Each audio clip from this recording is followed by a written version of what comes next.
Welcome, friends. And on this episode of the Grieving Nurse podcast, we are going to talk about marriage betrayal or divorce when your marriage, or maybe even a long-term relationship that you've been in, ends up not being what you thought it would be.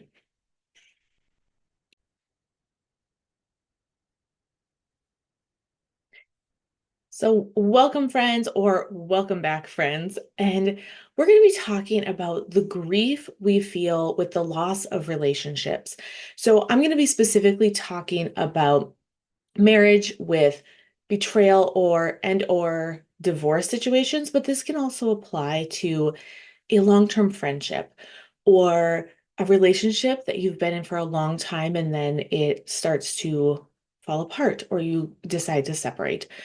So, my part of my story is after my parents died, very shortly after, I discovered via mail having to sign for a claim that, or a paper document that was brought to our house that a claim was going to be filed and to a collections agency about credit cards, and specifically a credit card that I had no clue about. And I thought it was a mistake.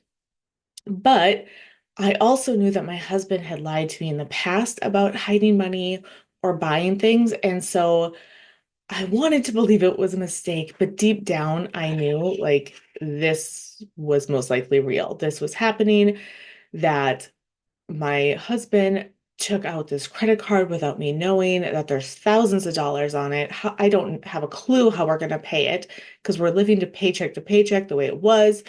And so this initial shock, it felt like I was being punched in the stomach, stabbed in the heart, and also stabbed in the back at the same time. It hurt so bad. I doubled over with the pain of it. It just hits you. And and when you're trying to talk with somebody and discuss with things with somebody who is not necessarily honest or truthful, right? When there's a betrayal, like they have their own guard up and they have their things. And and I also took on that, right? Like I took on the belief that there was something wrong with me. That if there wasn't something wrong with me, a person wouldn't lie to me like this. They wouldn't hide things like this.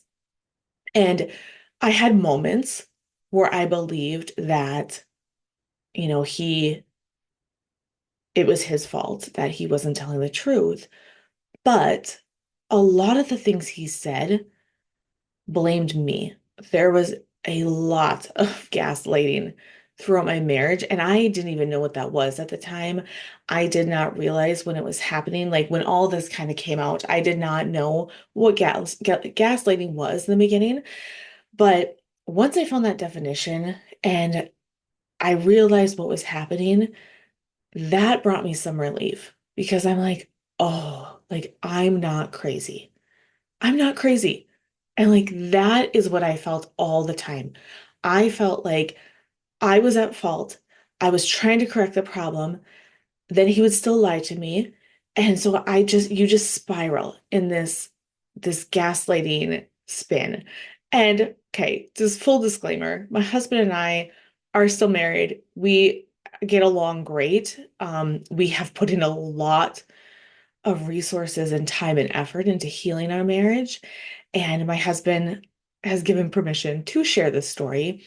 He does take responsibility for the way that he showed up, probably for the first, I don't know, decade or so of our marriage, a little more than that.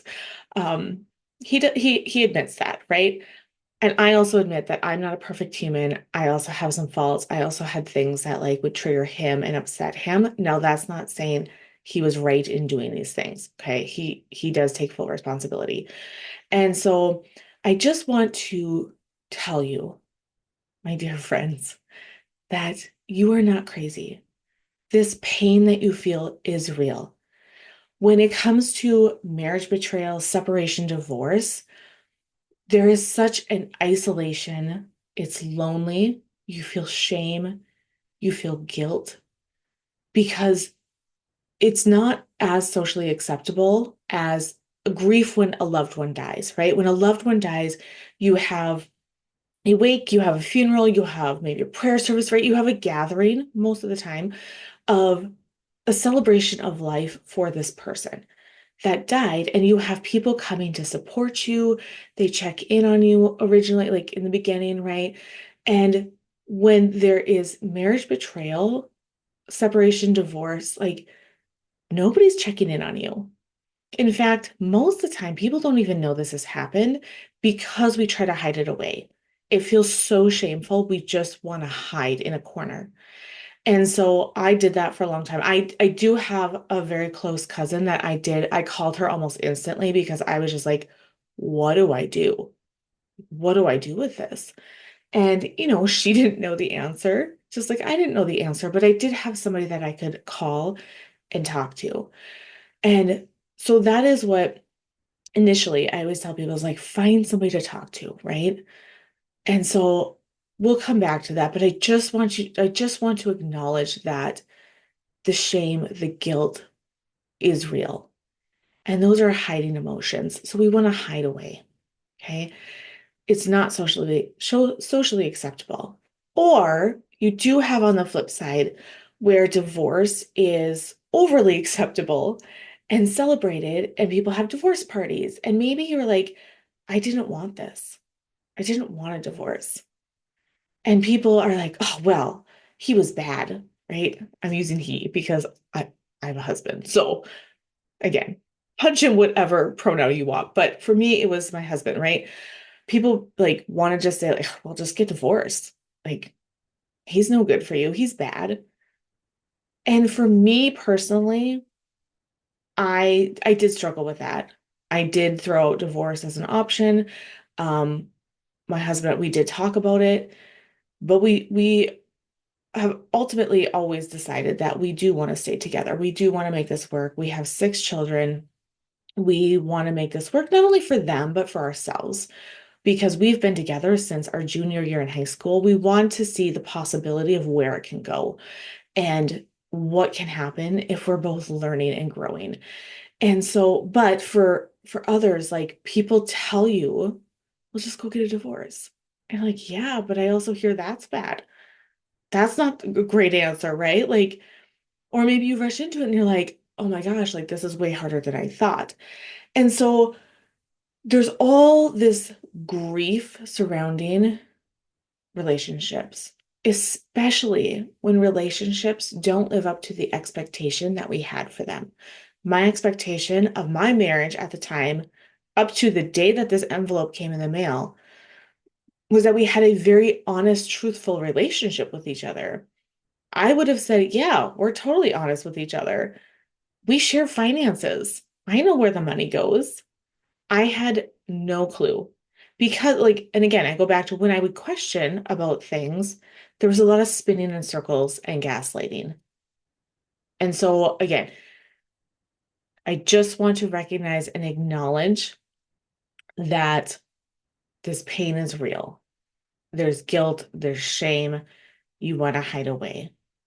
And and part of that too is you focus on everybody except you. So when my parents died, it felt like, okay, this is an acceptable grief, right? Like I'm allowed to be a little selfish.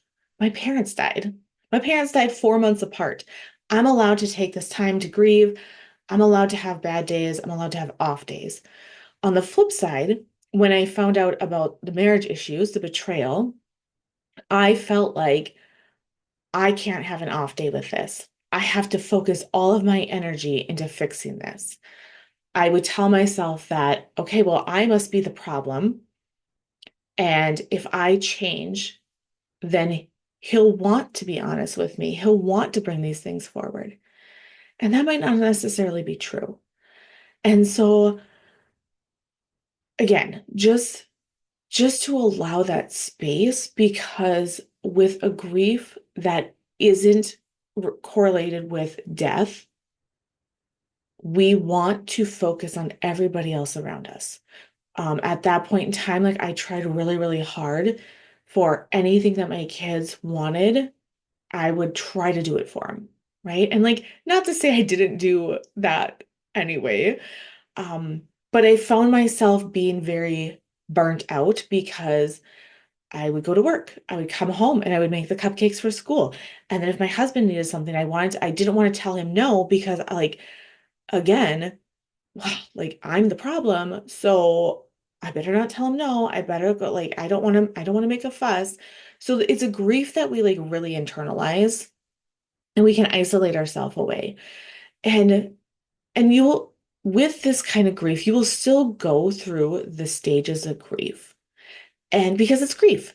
And so the stages of grief come and go. A lot of times we want to think like, okay, like I was angry for this about this person and okay, now I'm not angry anymore. Now we can move past it onto something else, right? But then the anger comes up again, especially if you are triggered by something. So let's say you and your husband or spouse are getting divorced and something triggers you, right? Like you have to meet up to like bring the kids and he says something that triggers you. That is a grief response. You might be angry then, and you might do things that like you were not proud of. I know when I got angry, I would yell, I would slam doors, I would be short with my kids, I would do all the things. And then I would we would talk through it, I would come around, we'd figure it out, or we wouldn't figure it out. And I would just stuff it down even more and tell myself, well, I shouldn't be feeling this way. He's trying. He's doing the best he can. But it would just add on more hurt for me. And so I want you to start to recognize like the stages of anger or grief come and go in this situation as well. And especially, you know, if you're getting a divorce, going through a divorce, have been divorced, these stages also come and go. And then we tell ourselves like, well, they weren't right for me anyway. I'll be better off. But we don't believe it, right? Because it still hurts. We can say the same thing when a loved one dies. Well, they're better off. They were in pain. They were suffering, right? But it still hurts. It still doesn't matter. Like we still want that person. We wanted this person to choose us. We wanted this person to stay because we chose them, right? We chose them through marriage. Just like we wanted the person to stay in death.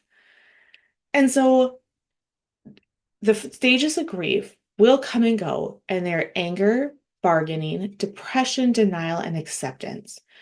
Okay, so you're going to have good days and bad days. And over time, the good days will start to get more prominent, right?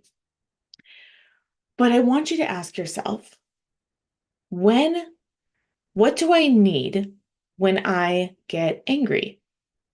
Okay, and I want you to say, okay, when I get angry about the divorce, about this betrayal, okay, this is me personally, I tend to either lash out and I scream and yell, or I completely shut down and I don't say anything and I pull away. So, knowing that about myself, I know I ask myself, what do I need when I'm angry? And I know that I need a little space. So, whether I get angry or I go and pull away, like I know I need a little space. I know what works for me is to communicate to my husband or to my children and to my children, like, right, I don't have to be like, I'm triggered right now. Please get away from me.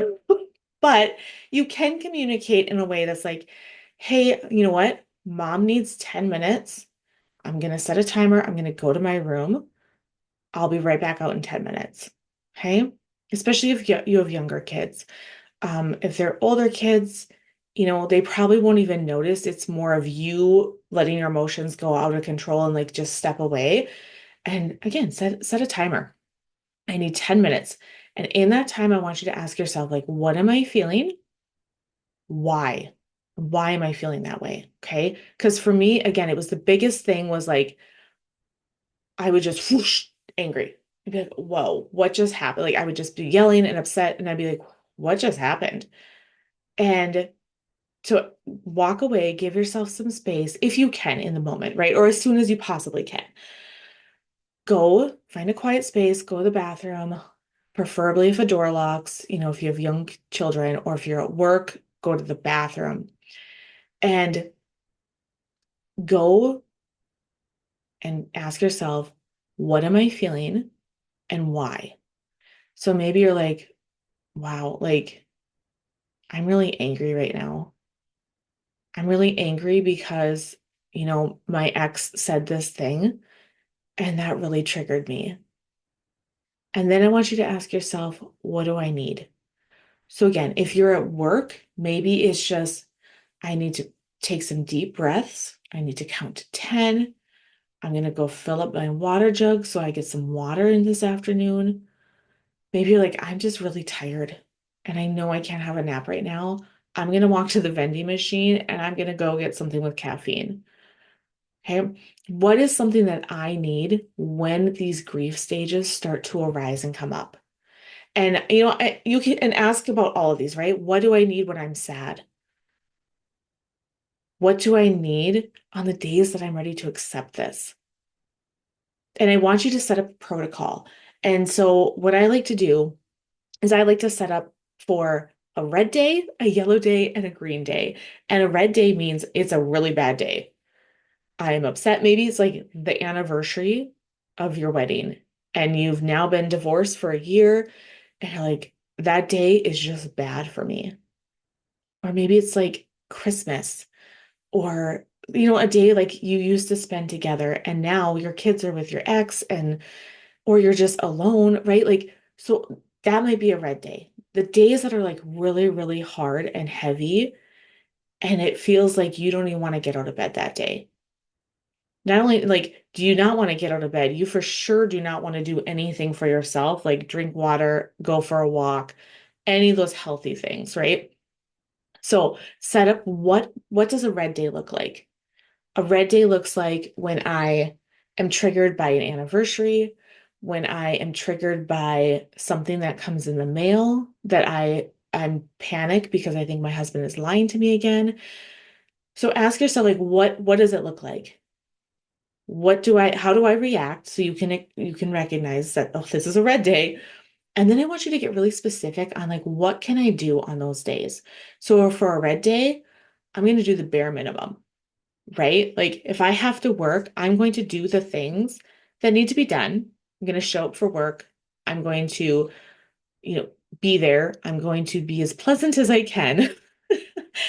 But maybe I had a date to go out with a coworker after work and go get drinks. And I'm like, this is a red day. I'm going to reschedule that. Maybe it means that day, like you plan to go home and cook supper and do all the things. You're like, you know what? This is a red day. I'm going to pick up takeout.